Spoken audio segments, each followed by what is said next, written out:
Phone করে রাঙাকে সত্যিটা জানালো একলব্য। সম্পূর্ণ জানতে ভিডিওটিতে একটি লাইক করে দেখতে থাকো। গল্পের শুরুতেই দেখা যায় একলব্য চেষ্টা করছে যেভাবেই হোক রাঙাকে বাঁচানোর, কারণ আজকে করি গেছে একটা ব্যাংক ডাকাতি করতে, আর তার দায়ভার নাকি রাঙার ওপর এসে পড়বে। রাঙাকে বাঁচাতে চাইছে একলব্য, আর সেই জন্য চেষ্টা করতে থাকে। এদিকে আহিরির সাথে কথা বলতে থাকে রাঙা, আর বলে, আহিরি দিদি, আমি এটা বিশ্বাস করতে পারি না যে তুই কখনো উড়ানবাবুর কোনো ক্ষতি করতে পারিস। তাই তো বল, তুই আমার ক্ষতি করতে পারিস কিন্তু উড়ানবাবুর না। তোর ওই বন্ধুটা অয়ন, ও এই সব কিছু জানে। তুই ওকে চাপ দিলেই সত্যিটা বেরিয়ে আসবে। বল না, তুই পারবি না সত্যিটা খুঁজে বার করতে? তখনই আহিরি বলে, রাঙা, সত্যি যদি ও কিছু জেনে থাকে আর ওই যদি এইসবের পিছনে থেকে থাকে, তাহলে আমি অবশ্যই ওর কাছ থেকে সত্যিটা জানার চেষ্টা করব। তুমি একদম ভয় পেও না। তুমি শুধু সত্যজিৎ স্যারের সাথে কথা বলে আমাকে ওকে জিজ্ঞাসাবাদ করার সুযোগটুকু করে দাও। এরপর রাঙা বলে, সেই সুযোগ আমি তোমাকে করে দেব। অন্যদিকে দেখা যায় একলব্য আস্তে আস্তে জানলার গ্রিল খুলে পালিয়েছে, আর বাইরে গিয়ে কি করবে কিছুই বুঝে উঠতে পারে না। আর তার শরীরে যে একটা চিপ লাগানো রয়েছে সেটাও সে জানে, তাই যা করার তাড়াতাড়ি করতে চাইছে। এরপর একজনের কাছ থেকে ফোন চায়, আর সেই ফোনটা নিয়ে প্রথমেই রাঙাকে ফোন করে। রাঙা তখনই আহিরির সাথে কথা বলতে ব্যস্ত ছিল, ফোন কোথায় রেখেছে খুঁজে পাচ্ছে না, ফোন তো বেজেই যাচ্ছে। আর এরপর রাঙা চেষ্টা করছে ফোনটা খুঁজে বার করার, কিন্তু যেহেতু রাঙা ফোন ধরছে না, তাই একলব্য পুলিশকে ফোন করে আর বলে, আজ শহরের কোথাও একটা ব্যাংক ডাকাতি হতে চলেছে। তখনই পুলিশ জিজ্ঞেস করে, আপনি কে বলছেন? একলব্য বলে, আমি একলব্য বাসু বলছি। আর অন্যদিকে ঠিক সেই মুহূর্তেই চার্লি চলে এসেছে আর বলে, আমি আর আমার দিদি আপনাকে এখানে এনেছি কাজ করানোর জন্য, এই কুকাজ অকাজ না, চলুন বলছি। এরপর একলব্যকে নিয়ে চলে যায়। আর অন্যদিকে ফোনটাও সুইচ অফ হয়ে গেছে। রাঙা তো ফোন খুঁজে পায় ঠিকই, কিন্তু যতক্ষণে ফোন খুঁজে পায় ততক্ষণে অলরেডি একলব্য আবারও চার্লিদের খপ্পরে। এর মধ্যেই তখনই সত্যজিৎ স্যারকে ফোন করে রাঙা আর বলে, আজকে আহিরি দিদি যাবে ওই অয়ন ছেলেটাকে জিজ্ঞাসাবাদ করতে, তুই একটু সুযোগ সুবিধা করে দিস যাতে ও জিজ্ঞাসাবাদ করতে পারে। এরপর আহিরি বলে, তুমি চিন্তা করো না রাঙা, একলব্যর কোনো ক্ষতি হতে পারে না, অন্তত আমি ওর কোনো ক্ষতি হতে দেব না। তার জন্য আমাকে যা যা করতে হয় সবটাই করতে হবে।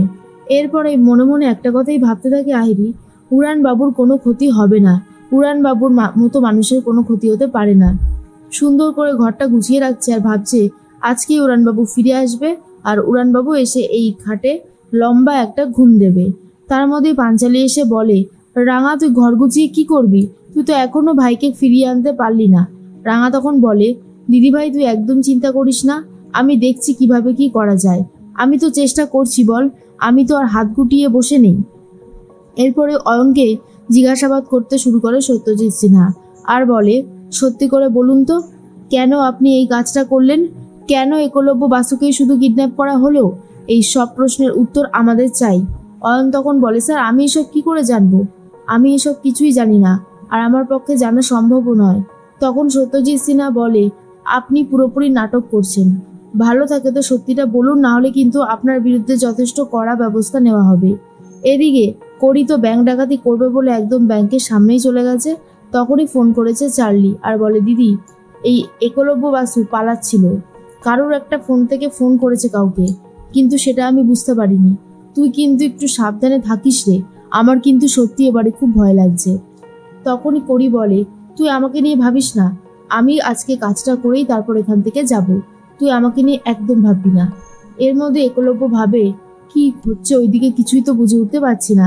এদিকে দেখা যায় সত্যজিৎ স্যার অয়নকে জিজ্ঞাসাবাদ করার পরেও কোনো উত্তর পায় না। আহিরি এসে অয়নকে বলে, ঠিক করে বলো অয়ন, কেন তুমি এই কাজটা করলে? কেন একলব্যর মতন একজন ভালো পাইলটের গায়ে দোষারোপ করলে বলো?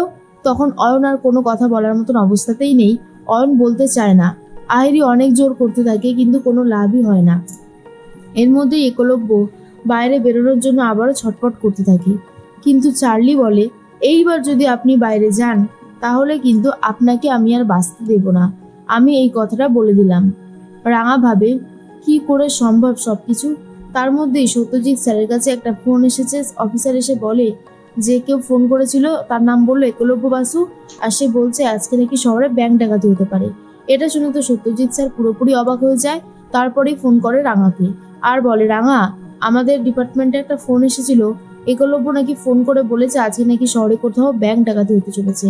এটা শোনার পর রাঙা আরো বেশি কান্নাকাটি শুরু করে আর বুঝতে পারে ওই ফোনটা তাহলে উড়ানবাবুই করেছিল। ইস, ফোনটা তো কাছেই ছিল না, ফোনটা যদি কাছে থাকতো তাহলে হয়তো উড়ানবাবুর সাথে একবার অন্তত কথা বলা যেত। এর মধ্যেই আহিরি তো অনেক চেষ্টা করে অয়নের মুখ থেকে সত্যি কথা বলানোর, কিন্তু বলাতে পারে না।